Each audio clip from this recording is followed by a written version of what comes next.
Item ಯಾವುದೇ ಇರಲಿ try ಮಾಡಿ ಆಚಿ ಚಿಕನ್ ಮಸಾಲಾ. ಆಚಿ ಚಿಕನ್ ಮಸಾಲಾ.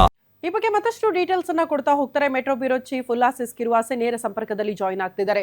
ಉಲ್ಲಾಸ್, ಆಲ್ರೆಡಿ ಈಗ ದೇಶ ಬಿಕ್ಕಟ್ಟಿನ ಪರಿಸ್ಥಿತಿಯನ್ನ ಎದುರಿಸ್ತಾ ಇದೆ. ಹಾಗಾಗಿ ಕಮರ್ಷಿಯಲ್ ಸಿಲಿಂಡರ್ ಸಿಗ್ತಾ ಇಲ್ಲ. ಮುಂದಿನ ದಿನಗಳಲ್ಲಿ ಪೆಟ್ರೋಲ್ ಡೀಸೆಲ್ ಕೂಡ ಸಿಗುತ್ತಾ ಸಿಗಲ್ವಾ ಅನ್ನುವಂಥ ಆತಂಕ ಇತ್ತು.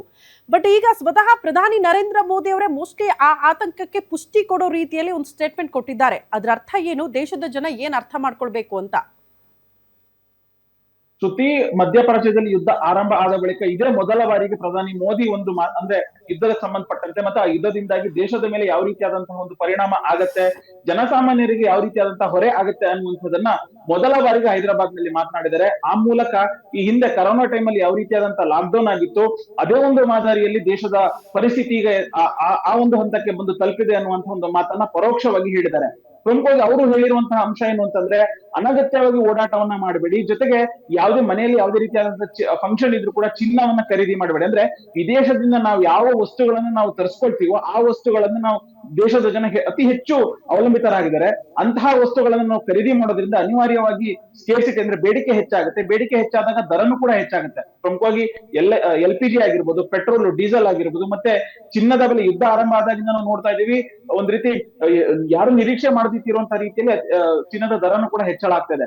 ಅಂದ್ರೆ ನಾವು ಅತಿ ಹೆಚ್ಚು ವಿದೇಶದಿಂದ ತರಿಸ್ಕೊಳ್ತಾ ಇರುವಂತಹ ವಸ್ತುಗಳ ಮೇಲೆ ಅವಲಂಬಿತರಾಗಿರೋದ್ರಿಂದನೇ ಆ ಒಂದು ಎನ್ಕ್ಯಾಶ್ ಅನ್ನು ಮಾಡ್ಕೊಳ್ಳುವಂತ ಕೆಲಸ ವಿದೇಶಿಗಳು ಮಾಡ್ತಿದ್ದಾರೆ. ಸೊ ಅದಕ್ಕೆ ನಾವು ಕಡಿವಾಣ ಹಾಕ್ಬೇಕು ಅಂತಂದ್ರೆ ಅನಗತ್ಯವಾಗಿ ಓಡಾಟ ನಾವು ಕಡಿಮೆ ಮಾಡಬೇಕು.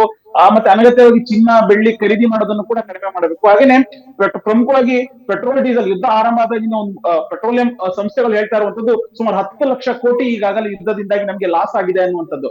ಪಂಚರಾಜ್ಯಗಳ ಚುನಾವಣೆ ಬಳಿಕ ಪೆಟ್ರೋಲ್, ಡೀಸೆಲ್ ದರ ಹೆಚ್ಚಳ ಆಗುತ್ತೆ ಅನ್ನುವಂತಹ ಒಂದು ನಿರೀಕ್ಷೆ ಇತ್ತು. ಆದ್ರೆ ಇದುವರೆಗೂ ಕೂಡ ಕೇಂದ್ರ ಇಲ್ಲ, ಯಾವುದೇ ರೀತಿಯಾದಂತಹ ದರ ಹೆಚ್ಚಳ ಮಾಡೋದಿಲ್ಲ ಅನ್ನುವಂತ ಒಂದು ಮಾತನ್ನ ಹೇಳಿತ್ತು. ಆದ್ರೆ ನಿನ್ನೆ ಪ್ರಧಾನಿ ಮೋದಿ ಅವರ ಕೊಟ್ಟಿರುವಂತಹ ಒಂದು ಹೇಳಿಕೆ ಏನಿದೆ, ಅತಿ ಶೀಘ್ರದಲ್ಲೇ ಪೆಟ್ರೋಲ್, ಡೀಸೆಲ್ ದರನು ಕೂಡ ಹೆಚ್ಚಳ ಆಗುವಂತ ಸಾಧ್ಯತೆಗಳಿದ್ದಾವೆ. ಕನಿಷ್ಠ 5 ರಿಂದ 6 ರೂಪಾಯಿ ಡೀಸೆಲ್ಗೆ, ಪೆಟ್ರೋಲ್ಗೆ ಹತ್ತತ್ರ 8 ರೂಪಾಯಿ ಜಾಸ್ತಿ ಆಗುವಂತ ಸಾಧ್ಯತೆಗಳು ದಟ್ಟವಾಗಿದೆ. ಸೊ ಹೀಗಾಗಿನೇ ಮುಂದಿನ ದಿನಗಳಲ್ಲಿ ದರ ಹೆಚ್ಚಳ ಆಗುತ್ತೆ. ಅದಕ್ಕೆ ಈಗಲಿಂದನೇ ದೇಶದ ಜನರು ಸನ್ನದ್ಧರಾಗಬೇಕು ಅನ್ನುವಂತ ಒಂದು ಪರೋಕ್ಷವಾಗಿ ಒಂದು ಮಾತನ್ನ ಒಂದು ಎಚ್ಚರಿಕೆಯನ್ನು ಕೂಡ ಕೊಡುವಂತ ಕೆಲಸವನ್ನ ಪ್ರಧಾನಿ ಮೋದಿ ಮಾಡಿದ್ದಾರೆ. ಅದರಲ್ಲೂ ಪ್ರಮುಖವಾಗಿ ಚಿನ್ನ ಅಂತ ಬಂದಾಗ ಅತಿ ಹೆಚ್ಚು ಖರೀದಿ ಮಾಡುವಂತದ್ದು, ಅಂದ್ರೆ ಸಂಕಟ ಬಂದಾಗ ಚಿನ್ನವನ್ನ ಮಾರಿ ಹಣವನ್ನ ಖರೀದಿ ಮಾಡುವಂತದ್ದು. ಹಾಗಾಗಿ ಚಿನ್ನ ಅತಿ ಹೆಚ್ಚಿನ ಸಂಖ್ಯೆಯಲ್ಲಿ ಖರೀದಿ ಮಾಡ್ತಿದ್ದಾರೆ. ಸೊ ಯಾರು ಕೂಡ ಆ ರೀತಿಯಾದಂತಹ ಒಂದು ಕೆಲಸವನ್ನ ಮಾಡಬೇಡಿ. ಫಂಕ್ಷನ್ ಗಳಿಗೆ ಹೋಗ್ಬಾರ್ದು, ಅಥವಾ ಫಂಕ್ಷನ್ ಗಳು ಯಾವ್ದಾದ್ರು ಇದ್ರು ಕೂಡ ತಾತ್ಕಾಲಿಕವಾಗಿ ಮುಂದೂಡುವಂತ ಕೆಲಸವನ್ನ ಮಾಡಿ. ನಾವು ಚಿನ್ನವನ್ನ ಖರೀದಿ ಮಾಡ್ತೀವಿ ಅಂತಂದ್ರೆ ಬೇಡಿಕೆ ಹೆಚ್ಚಾಗುತ್ತೆ. ಸೊ ಅನಿವಾರ್ಯವಾಗಿ ದರನು ಕೂಡ ಹೆಚ್ಚಳ ಆಗುತ್ತೆ ಅನ್ನುವಂತಹ ಒಂದು ಮಾತನ್ನ, ಒಂದು ಕಿವಿ ಮಾತನ್ನ ದೇಶದ ಜನರಿಗೆ ಹೇಳಿದ್ದಾರೆ. ಹಾಗೇನೆ ಅನಗತ್ಯವಾಗಿ ಯಾರು ಕೂಡ ಓಡಾಟವನ್ನ ಮಾಡಬೇಡಿ ಅನ್ನುವಂತ ಒಂದು ಮಾತನ್ನ ಹೇಳಿದ್ದಾರೆ. ವರ್ಕ್ ಫ್ರಮ್ ಅಂದ್ರೆ ಕರೋನಾ ಟೈಮಲ್ಲಿ ಯಾವ ರೀತಿಯಾದಂತಹ ಒಂದು ಪರಿಸ್ಥಿತಿ, ವರ್ಕ್ ಫ್ರಮ್ ಹೋಮ್ ಆಗಿರ್ಬೋದು, ಮತ್ತೆ ಸಾಮೂಹಿಕ ಸಾರಿಗೆ ಸಂಸ್ಥೆಗಳನ್ನ ನಾವು ಬಳಕೆ ಮಾಡುವಂತದ್ದಾಗಿರ್ಬೋದು, ಮತ್ತೆ ಸ್ವಂತ ವಾಹನಗಳನ್ನ ಕಡಿಮೆ ಮಾಡಿ ಸಾರಿಗೆ ಸಂಸ್ಥೆಗಳನ್ನ, ಸಮೂಹ ಸಾರಿಗೆ ಸಂಸ್ಥೆಗಳನ್ನ ಹೆಚ್ಚು ಬಳಕೆ ಮಾಡಬೇಕು ಅನ್ನುವಂತಹ ಒಂದು ಕರೋನಾ ಟೈಮಲ್ಲಿ ಯಾವ ರೀತಿಯಾದಂತಹ ಒಂದು ಪರಿಸ್ಥಿತಿ ಇತ್ತು, ಅದೇ ಒಂದು ಪರಿಸ್ಥಿತಿ ಈಗ ನಾವು ಸದ್ಯಕ್ಕೆ ನಾವು ಆ ಒಂದು ವ್ಯವಸ್ಥೆಗೆ ನಾವು ಹೊಂದ್ಕೊಳ್ಬೇಕು ಅನ್ನುವಂತಹ ಒಂದು ಕಿವಿ ಮಾತನ್ನ ಹೇಳಿದ್ದಾರೆ. ಸೊ ಎಲ್ಲೋ ಒಂದು ಕಡೆ ಪಂಚರಾಜ್ಯ ಚುನಾವಣೆ ಬಳಿಕ ದೇಶದ ಜನರಿಗೆ ಆರ್ಥಿಕವಾದಂತಹ ಹೊರೆ ಆಗತ್ತೆ, ಪೆಟ್ರೋಲ್, ಡೀಸೆಲ್ ಎಲ್ಲವೂ ಕೂಡ ಹೆಚ್ಚಾಗುತ್ತೆ ಅನ್ನುವಂತ ಒಂದು ಕಿವಿ ಮಾತು ಕೇಳಿ ಬರ್ತಾ ಇತ್ತು, ಒಂದು ಮಾತು ಕೇಳಿ ಬರ್ತಾ ಇತ್ತು. ಜೊತೆಗೆ ಈಗ LPG ಸಿಲಿಂಡರ್ ಕೂಡ ಯುದ್ಧ ಆರಂಭ ಆಗಿ 60-70 ದಿವಸ ಆಗ್ತಾ ಬಂದಿದೆ, ಇನ್ನೂ ಕೂಡ LPG ಸಮಸ್ಯೆ ಬಗೆಹರಿದಿಲ್ಲ. ಆಟೋ LPG ಆಗಿರ್ಬೋದು, ಕಮರ್ಷಿಯಲ್ ಸಿಲಿಂಡರ್ ಆಗಿರ್ಬೋದು, ಮತ್ತೆ ಗೃಹ ಬಳಕೆಯ ಸಿಲಿಂಡರ್ ಸಮಸ್ಯೆನೂ ಕೂಡ ಇದುವರೆಗೂ ಬಗೆಹರಿದಿಲ್ಲ. ಒಂದ್ ಕಡೆ ಕೇಂದ್ರ ಸರ್ಕಾರ ಈ ಹಿಂದೆ ಹೇಳ್ತಾ ಇತ್ತು ಯಾವುದೇ ರೀತಿಯಾದಂತಹ ಸಮಸ್ಯೆ ಇಲ್ಲ, ಎಷ್ಟು ಅಗತ್ಯವಾದಂತಹ ಕಮರ್ಷಿಯಲ್ ಸಿಲಿಂಡರ್ ಆಗಿರ್ಬೋದು, ಡೊಮೆಸ್ಟಿಕ್ ಸಿಲಿಂಡರ್ ಆಗಿರ್ಬೋದು, ಇವೆಲ್ಲವೂ ಕೂಡ ಬರ್ತಾ ಇದೆ.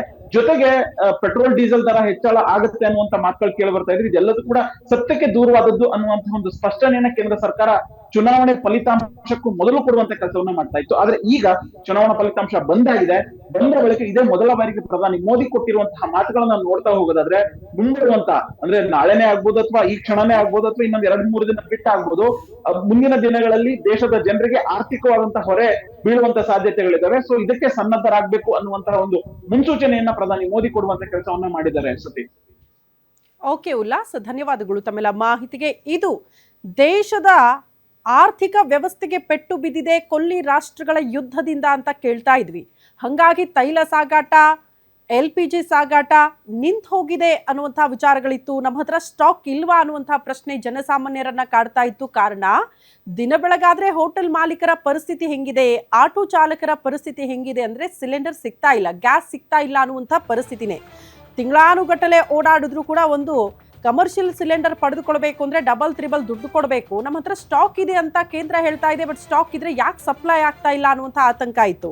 ಬಟ್ ಈಗ ಸ್ವತಃ ಪ್ರಧಾನಿ ನರೇಂದ್ರ ಮೋದಿ ಅವರೇ ಹೇಳ್ತಾ ಇರೋ ಪ್ರಕಾರ ಕೊಲ್ಲಿ ರಾಷ್ಟ್ರಗಳ ಮಧ್ಯೆ ಯುದ್ಧ ಪ್ರಾರಂಭ ಆದಾಗ ಡೋಂಟ್ ವರಿ, ಆತಂಕ ಪಡಬೇಡಿ ಅಂತ ಹೇಳ್ತಿದ್ದವರು ದಿಢೀರ್ ಅಂತ ಈಗ ಜನರ ಸೇವೆಗೆ ಇರುವಂತಹ ಒಂದಷ್ಟು ಸಂಚಾರಿ ವ್ಯವಸ್ಥೆಯನ್ನ ಬಳಕೆ ಮಾಡಿ ಅಂತ, ಪ್ರಮುಖವಾಗಿ ಮೆಟ್ರೋ ಅವಲಂಬನೆ ಮಾಡಿ, ಸ್ವಂತ ವಾಹನಗಳನ್ನ ಬಿಡಿ, ಜೊತೆಗೆ ಒಂದೇ ಮಾರ್ಗವಾಗಿ ಓಡಾಡೋರು ಒಂದೇ ವಾಹನದ ಮೇಲೆ ಡಿಪೆಂಡ್ ಆಗಿ ವಿದೇಶ ಪ್ರವಾಸವನ್ನ ಸ್ವಲ್ಪ ದಿನ ಮುಂದಕ್ಕೆ ಹಾಕಿ ಇಂಥ ವಿಚಾರಗಳನ್ನ ಪ್ರಸ್ತಾಪ ಮಾಡಿರೋದ್ರಿಂದ ಹೌದೌದು ವಾಸ್ತವ ಪರಿಸ್ಥಿತಿ ನಮ್ಮ ಹತ್ರ LPGನೂ ಸ್ಟಾಕ್ ಇಲ್ಲ, ಬದಲಾಗಿ ಮುಂದಿನ ದಿನಗಳಲ್ಲಿ ಪೆಟ್ರೋಲ್ ಡೀಸೆಲ್ ವಿಚಾರಕ್ಕೆ ಸಂಬಂಧಪಟ್ಟಂತೆ ಅಭಾವ ಎದುರಾಗುವಂಥದ್ದು ಸಾಧ್ಯತೆ ಅಂತ ಹೇಳ್ತಾ ಇದೀವಲ್ಲ, ಸಾಧ್ಯತೆ ಅಲ್ಲ, ನಿಜವಾಗ್ಲೂ ಹಂಗೆ ವಾಸ್ತವ ಪರಿಸ್ಥಿತಿ ದೇಶದ ಸದ್ಯ ಇರೋದು ಅನ್ನೋದನ್ನ ಸ್ವತಃ ಪ್ರಧಾನಿ ನರೇಂದ್ರ ಮೋದಿ ಅವರೇ ಒಪ್ಪಿಕೊಂಡಂಗೆ ಕಾಣಿಸ್ತಾ ಇದೆ. ಹಾಗಾಗಿ ದೇಶದ ಜನರಿಗೆ ಸ್ವಲ್ಪ ಅಲರ್ಟ್ ಆಗಿರಿ ಅನ್ನೋ ರೀತಿಯಲ್ಲಿ ಒಂದು ಸಂದೇಶವನ್ನ ಹೈದರಾಬಾದ್ನಿಂದ ರವಾನೆ ಮಾಡಿದ್ದಾರೆ. ಇದರಿಂದ ಜನ ಸ್ವಲ್ಪ ಮಟ್ಟಿಗೆ ಅಲರ್ಟ್ ಆದ್ರೆ ಒಳ್ಳೇದು.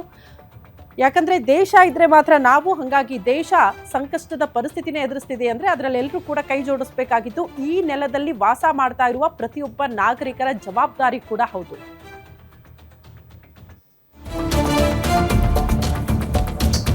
ಜಾಗತಿಕ ಮಟ್ಟದಲ್ಲಿ ಏಕಾಏಕಿ ಜಿಗಿದಿದೆಯಂತೆ ಕಚ್ಚಾ ತೈಲ ದರ. 1 ಬ್ಯಾರೆಲ್ ಕಚ್ಚಾ ತೈಲ ದರ $56ಗೆ ಏರಿಕೆ ಆಗಿದೆ ಅನ್ನೋದರ ಡೀಟೇಲ್ ಸಿಗ್ತಾ ಇದೆ. ಈ ಹಿಂದೆ $70 ಇದ್ದ ಕಚ್ಚಾ ತೈಲ ದರ ದಿಢೀರ್ ಅಂತ ಏರಿಕೆ ಆಗಿದೆ. ಜಾಗತಿಕ ಮಟ್ಟದಲ್ಲಿ ಏಕಾಏಕಿ ಕಚ್ಚಾ ತೈಲ ದರ ಏರಿಕೆ ಆಗಿರೋದ್ರಿಂದ ಸಹಜವಾಗಿ ಈ ಎಲ್ಲಾ ಬೆಳವಣಿಗೆಯನ್ನ ನೋಡಿದಾಗ ಪರಿಸ್ಥಿತಿ ಏನು ಅನ್ನೋದು ಜನಸಾಮಾನ್ಯರಿಗೆ ಅರ್ಥ ಆಗ್ತಾ ಇದೆ ಅಂತ.